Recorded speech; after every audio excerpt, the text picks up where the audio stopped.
All right, before we get rolling with this vlog, I've had this thought just reoccurring in my head for what seems to be like a lifetime.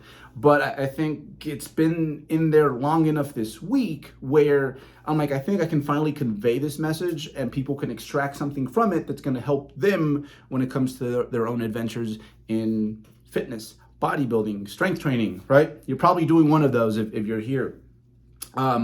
So you know how it goes. First year of being consistent, which first year in itself is quite the task. I know for me, when I started thinking about like, okay, maybe we could give this gym thing a try, I was like, but man, it's going to take so much time to get to the point that I see something. That's why a lot of the New Year's crowd folk, right? They get in there, they're a month in, probably doing more than they need to be perfectly honest, right? But they're a month in, they're working hard, they're being consistent.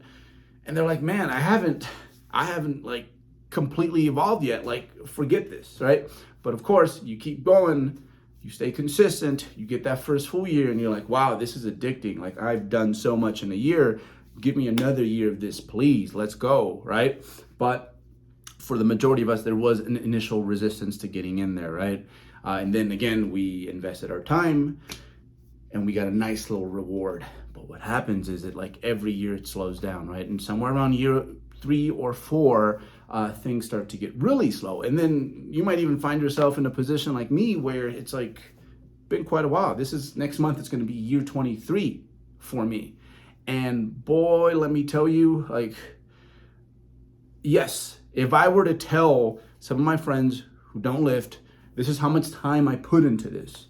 This is how much this concerns me. And it's just kind of, it's always in the back of my mind. And this is what I can potentially get back. They would think I'm nuts. However, the crazy thing is, I think this is especially useful living in today's times to have something that you work very hard at and you get very little in return. Because let me tell you what, I think when it comes to other things where the resistance to get going with it would have discouraged me, because I have this skill now to like try really hard when it comes to this bodybuilding thing, right? I can invest a lot of time in it. Invest, I don't know, a 3-year off season and hope for a pound of muscle, maybe, probably not, right? It really, really helps me when it comes to anything else because I am pretty good at that waiting game and I have this addiction when it comes to the whole delayed gratification thing. So I'll try new things. I'll push myself to get out of my comfort zone now, and it's not nearly as uncomfortable as it would have been had it not been for like 2+ decades of lifting weights. Like if anything, it goes by pretty fast and I understand the learning curve and I'm like, well, you know what? Like it's going to be move faster than my bodybuilding. Anything at this point that I do that I decide to pursue, it's going to move faster than my bodybuilding. So I guess in a way, bodybuilding, especially natural bodybuilding, just makes everything a whole lot easier, right? If I were to tell my folks that, you know, hey, yo, I spend like about 8 hours a week in the gym and maybe in 3 years I could see a pound of muscle. They'll be like, bro, you nuts, go do something else with yourself, right? But again, like building the sweet tooth when it comes with this, it's made me like want to pursue like the instant gratification things a lot less, right? Anyone can buy a little glass of wine. I feel a little bit happier. Anybody can go like on a little shopping spree. It's like, whew, I feel good. I got myself some new kicks. But like what this has slowly done for me is like, there's nothing that compares to the highs that I get from actually waiting, investing, and then boom, making a little breakthrough. And to me, that is like the best gift that natural bodybuilding has given to me in a world where like we get pissed off when our Amazon package might be a day late. Like it's especially important that one develops the skill, the refined taste for delayed gratification. And beyond year 3 or 4, there's very few things that are going to help you the way that drug-free strength training, bodybuilding, fitness will. That's just my perspective, of course, and a lot of this is derived from my own experiences. So just wanted to say that. Let's move on to this week. Oh, let me show you how that recharge this is, okay? Just hit that little button. That's excellent. It's going to make more sense as you negotiate the bench. Hit it again. So what is it? Turns the box back on? Yeah, so the red button up here. That's a good ass for That's how you shoot it. Good ass. The yellow button. All right, side chest. Okay. Okay. Yeah, quarter shoot. This one was easy. You're going to choke up on the arm a little bit more than you're used to. There you go. There you go. Even clavicles, and you are set. That is it. That looks good. That is good. That is real good. Away we go. All right. Honestly, training still feels fantastic. Actually, on mine, there were a few days where I'm like, what is going on? But easily remedied. Easily remedied. We'll get into that. But a lot of my off-season strength, abilities is still intact, even though I'm down I'd say about 2 pounds. About 2 pounds. And this lift right here in particular, just a reminder, and I think it's going to help a lot of you guys out. So, you know, again, I think sometimes especially when it comes to progressive overload, man, sometimes it can make us do some dumb things, right? Like we tend to, you know, push it before it's ready. And if anything, we end up creating less than optimal amounts of tension, right? It's like the load before was probably doing more for you than this increment you did because you thought it was your duty.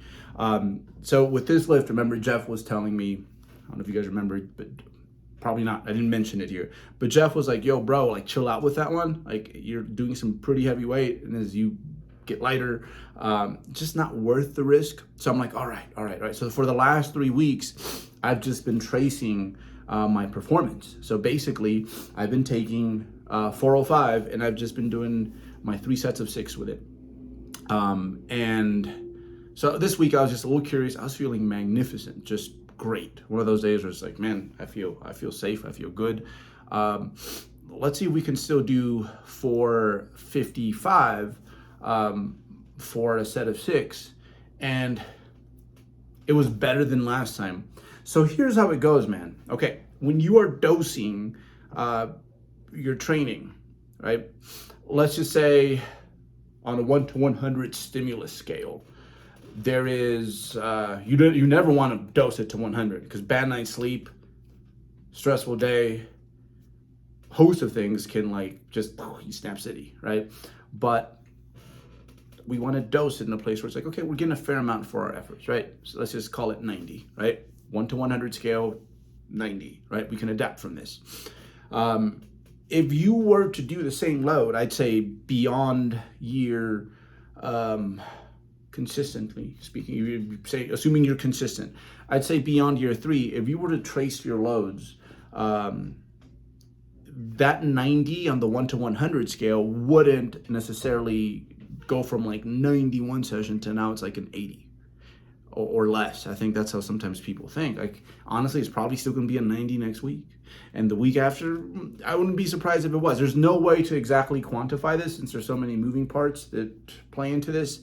But there's absolutely nothing wrong with like tracing your loads for an extended period of time and just like really fortifying, because progressive overload is going to come in a lot of different ways. Like it can be things like, hey, you know what, my eccentrics were in, I have better control there, there was less clustering, technique wise there's just like little things that I'm doing better. Every rep looks like the same, right? Less inhibition, like you used to get nervous before you got under this weight on the hack squat, because yeah, sometimes chasing progression can actually have you creating less muscular tension. So tracing loads, not a bad thing, especially lifts where you find yourself having to bring it back very frequently because at some point shit hit the fan and we're lost. So you guys saw I was helping Jack out with his posing. So he's 11 weeks out from his first show. Looks better than I did my first show, man. And his posing, very easy to fix because he had a lot of his basic stuff taken care of.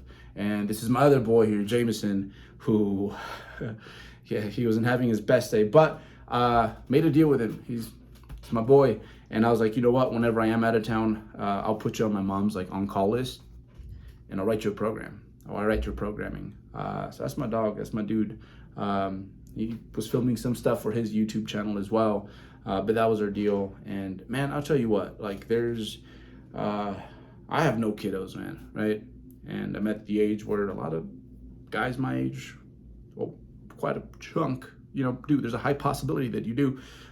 So to me, mentoring, especially young men who trying to get their lift on, the weight room, like we discussed in the start of this video, teaches you a lot of fantastic things. When they let me, I love getting in there and just being of help, because man, like, had people who helped me on the way up. But then there was also times where that's when I needed it and I didn't have it. So if I can be accessible to these guys, like, please sign me up. So yeah, we had a fun little training session, and then also we went to go get some posing in. That's gonna be on his YouTube channel. But yeah, man, like I still feel super like vigorous. It was kind of a like no news is good news sort of week. The only thing, so here's the deal. It's like whenever I do cardio in a hypocaloric state, like it wrecks me. It wrecks me like I feel like the life was knocked out of me. Like I just feel different the rest of the day. So I have to fix this. I don't know. I think I'm going to try cardio this week and bring the intensity down, or I'm going to possibly just do steps and maybe save the cardio for later, and then do it in the off season, because it was there mostly for like general health purposes. And I'm like, well, while it's there, I'm gonna go ahead and I guess have it help me with my prep. But it's just beating me, man. Again, when it comes to recovery, there's different things that you have to take into account, that that are your own issues. Like some people do RDLs that are wrecked for like extended periods of time, and like for me, cardio is one of those things where in a hypocaloric state, at least this prep, that's been the difference. Again, it's just things to take into account. We went over training splits last week, and one thing that I remember, I tried full body last off season, and that kind of made me feel the same way. Like when it comes to full body and me, it's just like I lock up. I can't explain it. Like everything is just dead. But for example, like Eric Helms uses, I'm pretty sure he still uses like some element of full body training, and he thrives under those circumstances. I don't. It absolutely like just massacres me. And here's a funny story. I'm kind of not even paying attention to the footage. So, but anyhow, I hope you guys get more out of this, because I want this to help you guys. And it was kind of a no news is good news sort of week. But yeah, like I remember when people were doing intervals as part of a contest prep, like everyone was like, that's killing me. And I'm like, I don't feel these. Like I don't, but I'd pretend I'm like, oh yeah, they're hard. But in reality, I'm like, dude, I could do like 15 intervals every day and I'd be fine. So, again, like there's basic principles, you apply them to your situation, and over time, based off your feedback, you alter them, and that is how you customize things. So yes, that's the only drama. Cardio is killing me. I'm losing weight at a rate that I think is appropriate. I think I'll be, at this point, my first show is going to be September 24th. I don't think I'm going to have to go into that like at 90% like I did last time with my first show. I think I'll be able to show up pretty much at 100%, but still relying on peak weeks. Which again, not a terrible thing, but I like to eventually get it to the point where it's like I'm bringing food up. I'm literally peaked out my mind like every day of the week. It's like, hey, Tuesday, 3 a.m, bodybuilding show, boom, I'm ready, But the first one, I'll probably still have to like take a week to, just bring down fatigue a little bit and like rely on the traditional peak week, so that I can, hopefully look like 2, 3, 4% better up on that stage. But nevertheless, I'm not going to rush this, even if it means that, okay, maybe I do come in at 88, 89%, because like for me, again, this is my own personal situation. Like losing body fat, no issue. Like my body's willing to give it all away, but that's the problem. It's willing to give it all away, including muscle. So yeah, that's kind of like the catch-22. I heard this a while ago. I think it was Cliff Wilson, and he categorized people as like, you have people who are stored of energy and people who are users of energy.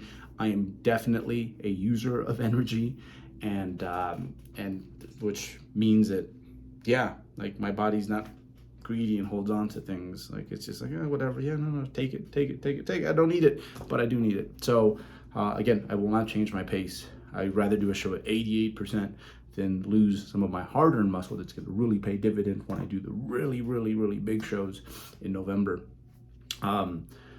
What else? This was a day that was definitely impacted by my cardio. I remember this. I remember telling my girlfriend, Cynthia, that like, you know what, I think I'm going to have to fold today, like, you know, bring it down a notch. But once I got going, it was okay. It wasn't terrible.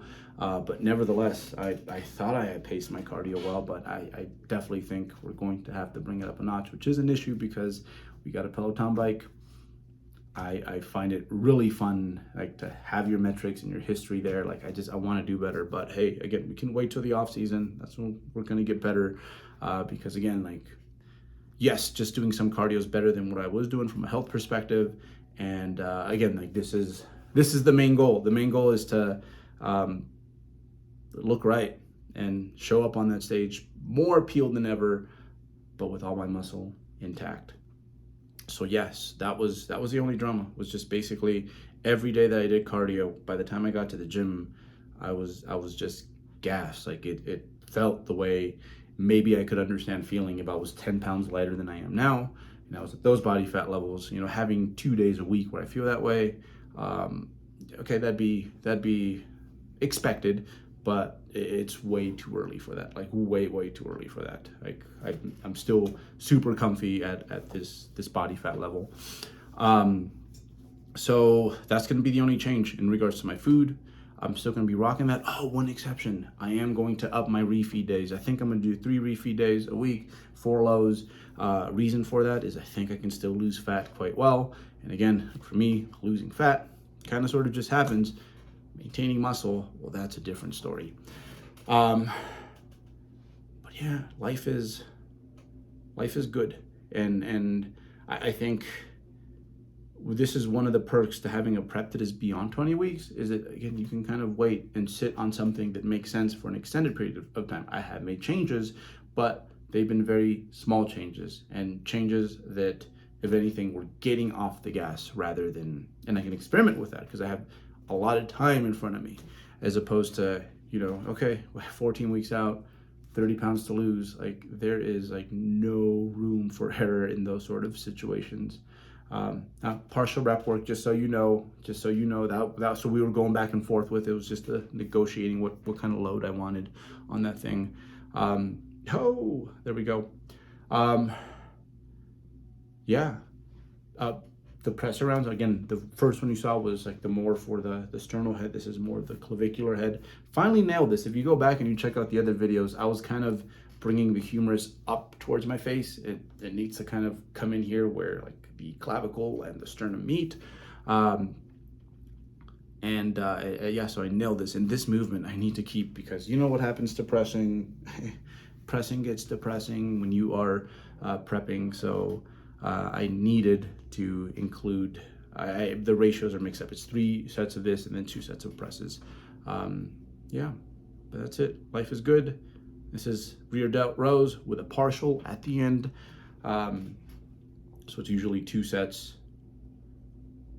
standard, doing them the standard way. And then on my 3rd set, I'll do half of the reps that I was doing with this load, grab a load that's about 30-some% heavier, and then just move it as much as I can to really like give it to that lengthened portion.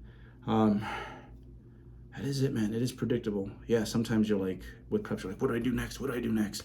But quite often, especially if you give yourself enough time, it's like, hey, wait, be patient, you know, don't overchase this thing, because that usually doesn't lead to anything good. No physique update this week, because I wanted to look different. We're going to charge it up, and we're going to have it, you're going to see 2 weeks of difference. And I think, yeah, you'll see it. Like, hamstrings are starting to pop up. Quads look better. The last bit of fat in my midsection is going away. Pec line, all that. You'll see.